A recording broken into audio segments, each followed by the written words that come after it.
성경은 사도행전 1장입니다.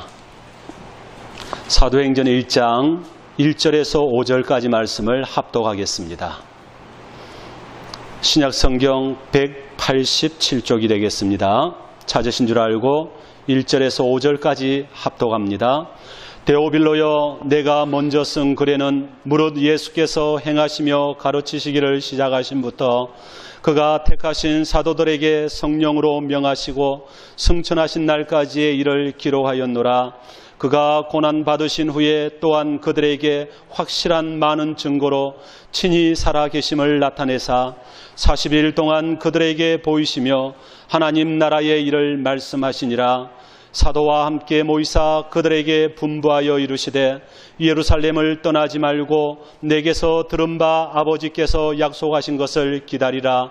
요한은 물로 세례를 베풀었으나 너희는 몇 날이 못되어 성령으로 세례를 받으리라 하셨느니라. 아멘. 여러분, 제가 하나 질문하겠습니다. 예수님은 이 세상에 역사적으로 오신 분입니까? 아닙니까? 여러분, 예수님이 역사적으로 오셨다는 말은 예수님이 실제로 이 세상에 계셨다는 말입니까? 아닙니까? 계셨다는 말이죠. 오늘 이 성경을 보면은 바로 그 사실을 우리에게 보여주고 있습니다. 자, 바울은 성경을 두 권을 바울은 이제 그 서신서 이외에 또 이제 이 누가가 두 개를 기록한 성경이 있는데 그게 바로 누가복음과 사도행전이죠. 근데 여기에서 바울이 무엇을 주장하느냐 하면은 바울의 최대의 관심사가 두 가지가 있습니다. 그것은 바로 예수 그리스도에 관한 복음, 예수님에 관한 복음이 바울은 최고의 관심사였고, 그리고 그 복음을 어떻게 전할 것인가, 이것이 두 번째의 관심사였습니다. 바울이 살아가면서 내가 무엇을 먹고 무엇을 입을까, 어디를 여행을 할까, 이것을 이제 근심한 게 아니고 늘 고민하는 게 뭐냐, 예수님에 관한 복음, 내가 이것을 어떻게 사람들에게 확실하게 전할 수 있느냐, 이 두 가지의 관점이 그가 예수님을 만난 이후에 최대의 관점이었습니다. 그래서 사도행전 16장 31절 말씀에 주 예수를 믿으라, 그리하면 너와 내 집이 구원을 받으리라. 이것이 바로 복음입니다. 여러분, 복음이라는 것은 예수님을 믿으면 구원받는다는 것입니다. 자, 왜 예수님을 믿으면 구원받습니까? 예수님이 우리의 죄를 대신해서 어떻게 하셨습니까? 십자가에서 죽으셨습니다. 3일 만에 부활하셨습니다. 죽으셨다는 사실과 부활하셨다는 사실, 이 사실을 우리가 믿는다면은 구원을 받습니다. 이것이 바로 우리가 세상에서 받아 누릴 수 있는 최고의 행복이라고 할 수가 있죠. 그리고 바울은 이 복음이 땅끝까지 증거되기를 원했어요. 그래서 예수님께서 8절 말씀에 뭐라고 말씀하시느냐, 오직 성령이 너희에게 임하시면 너희가 권능을 받고 예루살렘과 온 유대와 사마리아와 땅끝까지 이르러 뭐가 되라고요? 내 증인이 되리라. 참, 우리가 이런 어떤 삶을 살아갈 수 있다면 얼마나 행복하고 좋겠습니까? 바울처럼 살아간다면. 그래서 바울은요, 이 예수님을 전하기 위해서 살아도 좋고 죽어도 좋고 오직 예수님만 존귀 되기를 원한다고 이야기를 합니다. 고린도전서 10장 30절에는 먹든지 마시든지 무엇을 하든지 다 하나님의 영광을 위해서 하라고 이야기하죠. 뿐만 아니라 빌립보 3장 3절에 가면 나는 이 모든 것을 다 배설물처럼 여긴다 하고 이야기를 합니다. 이 바울이 가지고 있던 두 가지의 관심사가 무엇을 통해서 이루어지느냐? 바로 교회를 통해서 이루어집니다. 그 교회가 어떻게 이루어지고 어떻게 확장되어 나가는가 하는 것을 세세하게 보여주는 게 바로 사도행전의 말씀입니다. 그래서 이 사도행전을 다른 말로 하면은 교회 행전이라고도 부를 수가 있는 것입니다. 자, 그렇다면 오늘 이 본문을 통해서 우리는 한 세 가지의 교훈을 볼 수가 있는데, 첫째는 두 가지의 역사적인 사실을 우리는 알아야 한다는 것입니다. 1절에서 3절까지에 보면 데오빌로여 내가 먼저 쓴 글에 먼저 쓴 글이라는 말은 누가복음을 말합니다. 이 누가가 기록한 책이죠. 그 글에는 예수가 행하시며 가르치시기를 시작하신부터 2절에 그가 택하신 사도들에게 성령으로 명령하시고 승천하신 날까지의 일을 기록하였노라. 예수님이 이 땅에 오셨고 또 우리를 위해서 십자가에서 죽으셨고 3일 만에 부활하셨고 그리고 부활하신 후에 40일 동안 제자들과 함께 있다가 승천하셨다 하는 것이 누가복음에 기록되어 있죠. 그래서 이 누가가 이야기하는 것은 예수님은 실제로 역사적으로 이 세상에 오셨다 하는 것을 우리에게 증명하고 있는 것입니다. 예수님은 역사적으로 존재했었는가? 많은 사람들은 여기에 물음표를 던집니다. 어떤 사람은 아니 그것은 그냥 이야기로 전해 내려오는 신화일 뿐이야 하는 사람이 있습니다. 또 어떤 사람은 글쎄 예수님이 오셨는지 안 오셨는지는 모르지만 뭐 성경에 되어 있으니까 오신 거 아니겠나 넘어갑니다. 그러나 정말 중요한 것은 예수님이 오셨다는 그 믿음, 그 확신, 이것이 우리 속에 있느냐 없느냐가 중요하죠. 신앙의 문제는 무엇이냐? 우리가 보고 믿느냐 보지 않고 믿느냐, 이게 신앙의 문제입니다. 사실은 사람들은 보는 것은 잘 믿습니다. 그런데 보이지 않는 것은 잘 믿지 않습니다. 내가 봐야만 믿지. 사실은 도마가 그랬지 않습니까? 예수님이 부활하셨다는 이야기를 듣고도 나는 예수님의 손에 못자국을 만져보고 허리에 장자국을 만져보아야만 믿겠다. 그렇게 이야기를 했거든요. 자, 신앙이라는 것은요, 어떤 증명이 필요 없습니다. 증명이 필요한 것은 명제의 문제입니다. 명제. 하나의 명제를 가지고 있으면 그 명제가 참인지 거짓인지를 밝히기 위해서 증명이 필요합니다. 그런데 신앙은 어떻습니까? 믿으면은 예수님이 오셨다 안 오셨다 이것을 존재할 어떤 이유가 전혀 없어집니다. 믿어버리면은 예수님이 오셨다는 사실은 역사적인 사실로 인정이 되는 것이죠. 우리가 신앙이라는 것은 어떤 과학적인 논제하고는 전혀 다릅니다. 보이지 않아도 믿는 것, 그게 신앙이죠. 과학은 보이는 것 가지고 참이냐 거짓이냐를 판가름하는 것입니다. 배너라고 하는 영화를 아시지 않습니까? 이 월레스라고 하는 퇴역 장군이 예수님이 계시지 않는다, 예수님이 존재하지 않았다, 이것을 증명하기 위해서 성경을 연구합니다. 연구하다가 예수님을 만나게 되죠. 그래서 예수님이 진짜 이 세상에 오신 분이구나. 그래서 감동을 받고 기록한 작품이 바로 배너라는 것입니다. 얼마 전에 7월 중순에 개봉된 영화가 하나 있습니다. 예수는 역사적 사실이다. 예수는 역사 속에 직접 오셨다, 이 말이에요. 그 영화의 내용이 이제 그 어떤 변호사인가 아마 그분이 이제 예수님이 이제 오셨다는 걸 증명하기 위해서 막 이렇게 찾아다니는 어떤 그런 어떤 과정을 영화로 만든 거거든요. 결론은 뭡니까? 예수님은 오셨다는 거예요. 여러분, 예수님이 세상에 오셨다는 거 믿어집니까? 그게 어떻게 가능하죠? 믿음이라는 게 그래서 신비한 거예요. 누가 보여준 것도 아니에요. 성경 속에 있는 하나님의 말씀, 이것만 가지고 우리가 믿어진다는 것, 이게 하나님의 은혜 아니겠습니까? 본문에서 발견하는 역사적인 사실은 세상에 오셨다는 겁니다. 예수님은 세상에 오셨다. 1절에서 예수님이 세상에서 행하시며 가르치기를 시작하신부터, 예수님이 오셨으니까 행하시고 가르치고 설교하시고 사람들을 고치시고 이 일을 하셨다는 말이죠.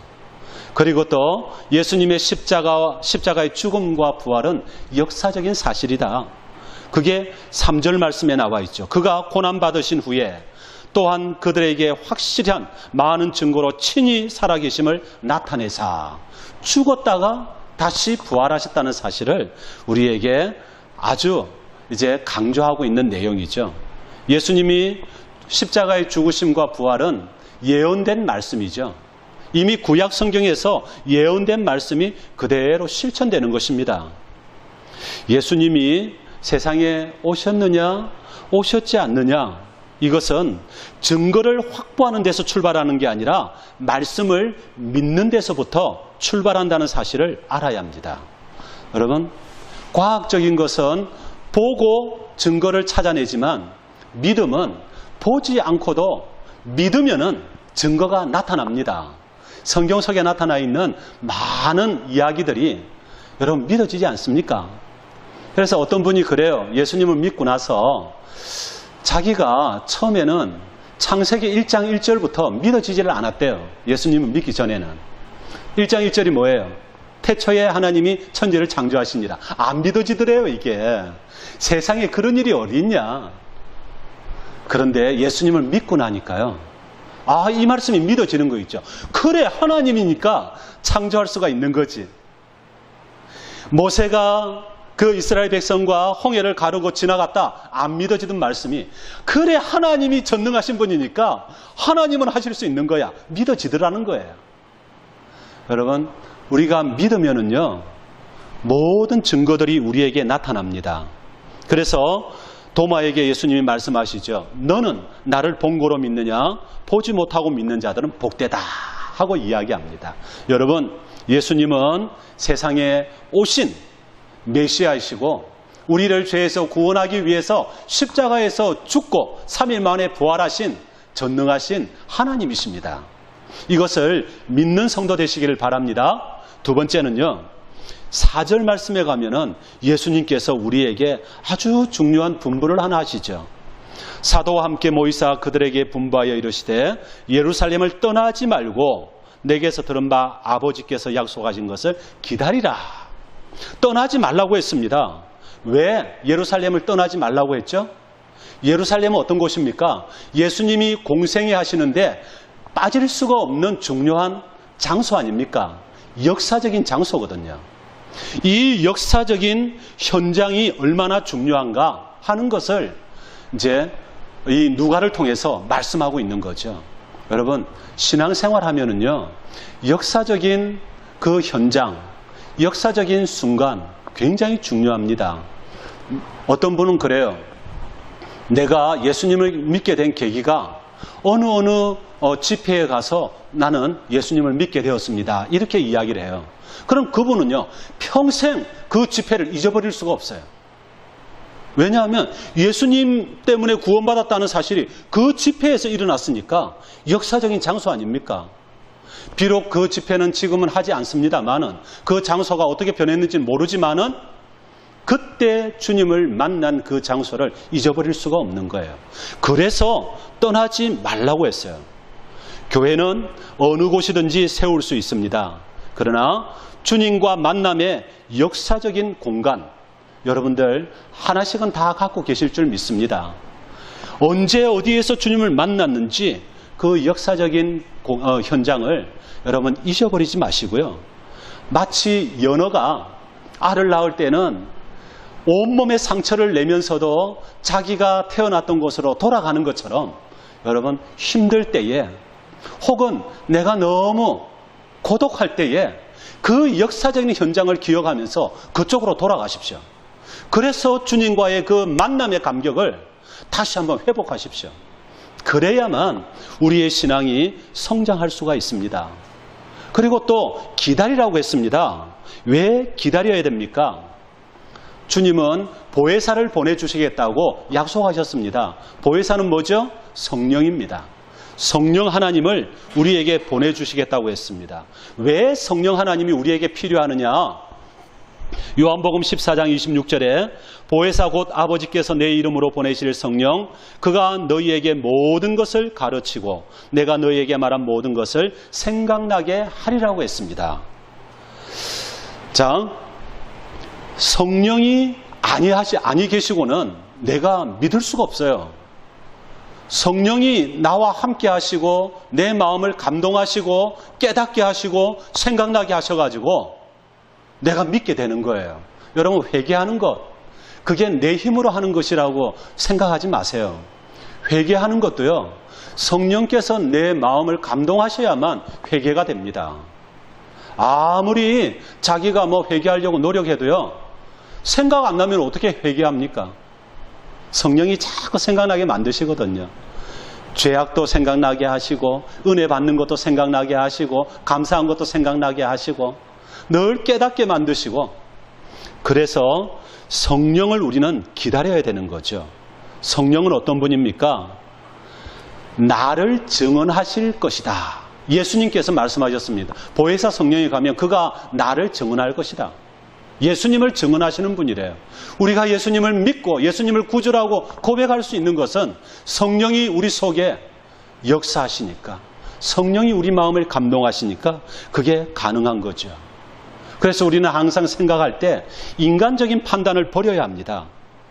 항상 말씀 안에서 기도하면서 하나님의 성령이 나에게 어떤 감동을 주시는가, 이것을 깨닫는 사람, 이것이 자꾸 깨달아지면 그 사람의 살아가는 삶은 조금씩 달라집니다. 업그레이드가 된다는 말이죠.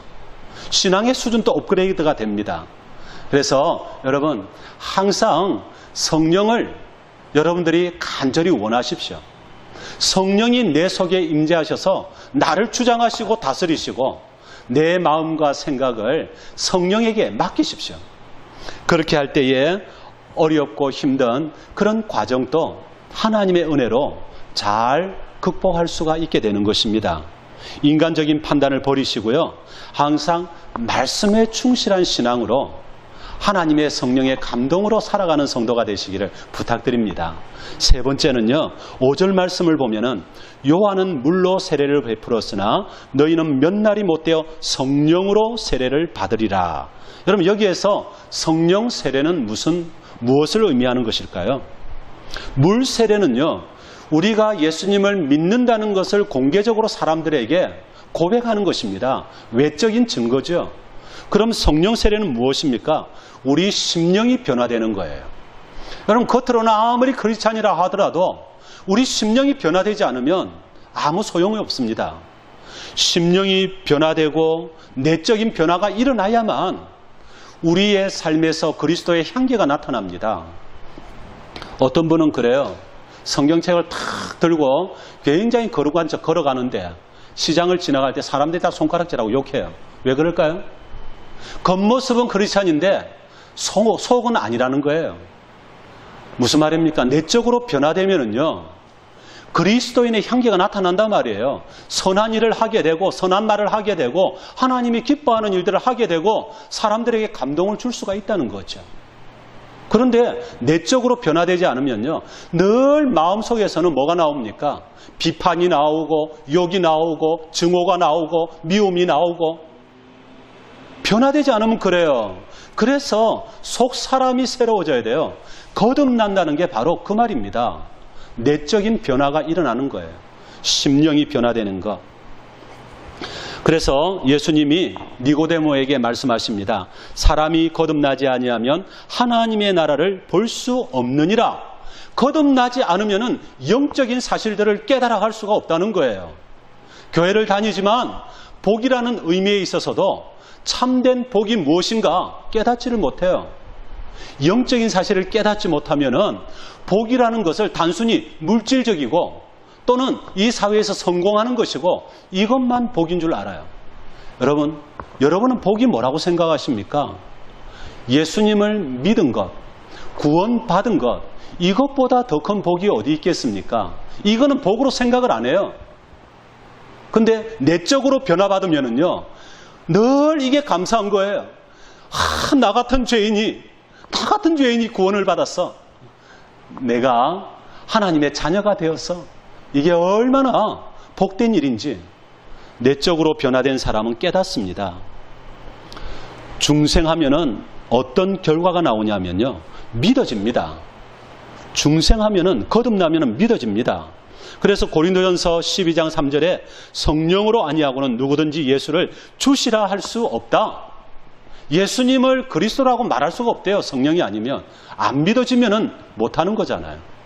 그런데 예수님이 그리스도라는 걸 믿어지는 거예요. 그리고 거듭나는 사람은 늘 회개합니다. 베드로가 복음을 전할 때에 사람들이 어떻게 합니까? 그 가슴이, 마음이 찔려가지고 우리가 어찌할꼬? 그때 베드로가 회개하고 성령을 선물로 받으라. 사람들이 회개하고 세례를 받는데 3,000명이나, 하루에 3,000명이나 그냥 세례를 받는 그런 기적 같은 역사가 일어나지 않습니까? 비록 오랜 신앙생활을 했더라도 거듭나지 않으면 믿음은 성장할 수가 없습니다. 어린 아이의 수준에 그대로 머물러 있을 수밖에 없어요. 여러분, 내적으로 거듭나야 합니다. 심령이 변화되어야 합니다. 무엇을 통해서요? 성령의 감동을 통해서.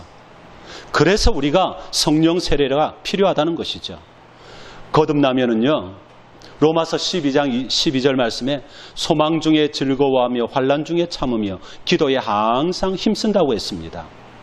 어렵고 힘든 일이 있어도요, 소망을 가지고 기도하면서 환난 중에서도 참고 하나님을 바라보고 기도할 수가 있다는 거죠.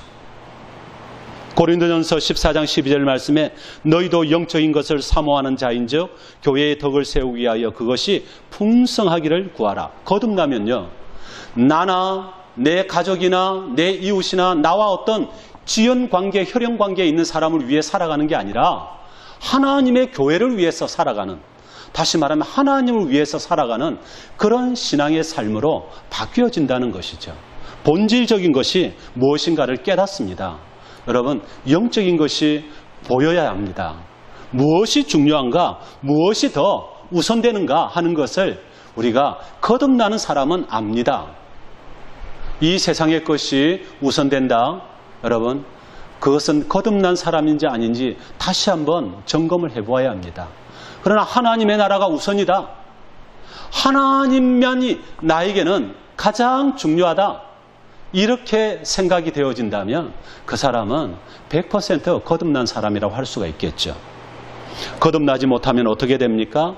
고린도전서 2장 14절 말씀에 육에 속한 사람은 하나님의 성령의 일들을 받지 아니하나니 이는 그들이 그에게는 어리석게 보이며 또 그는 그것을 알 수도 없다. 여러분, 하나님의 일들, 하나님의 성령의 일들, 영적인 것들이 거듭나지 않으면요, 굉장히 어리석게 보입니다. 주일날 나와서 예배 드리는 것도 거듭나지 않은 사람들이 보면은 어리석어 보여요. 왜?